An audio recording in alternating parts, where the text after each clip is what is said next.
Welcome back, everyone. Good to see you. We're going to practice the chain rule with the new method, and we've got 4 examples, 4 different situations that I would consider the basis of what you need to know. So let's get started. We always begin by the box. We know that u is defined on the inside here as 5x squared plus 3, and then the overall function is y equals u squared. U dashed, we're going to use a different notation this time. We've got 10x, 3 disappears, and we're going to find, let's go for y dashed actually, 2u.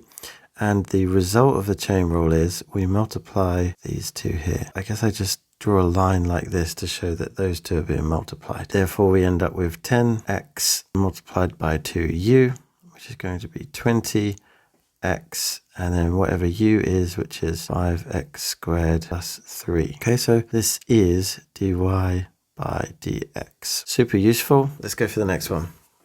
Can you spot the function inside the other function? Hopefully, before I start this, you will have found that u is equal to 3x plus 9, and y equals e to the u now. What we love about the e to the u is that if we differentiate it, it stays the same. U dashed is 3, and then we multiply the bottom 2 because we want to remind ourselves, and we're not sure the method we're using chain rule, because there is a function inside a function, like a chain links inside another chain. Those 2 bottom ones, okay, they're going to come together, 3 times e to the u, and therefore dy by dx is equal to 3 lots of, and we've replaced the u with what it says it is over in that top left box, and we've differentiated. Now some trigonometry. Can you spot the function inside the function? This is very interesting.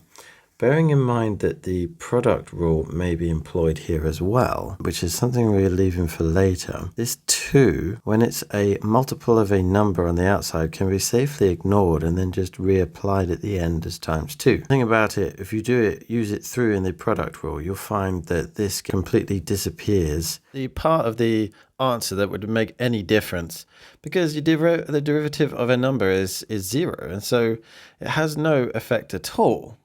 We can safely ignore that and carry on with just the sign part. 3x plus 4, and then y equals sine u. So what does sine differentiate to? This is one of those things that's very useful to remember. Sine differentiates to a positive cosine. U dashed is the derivative of over here.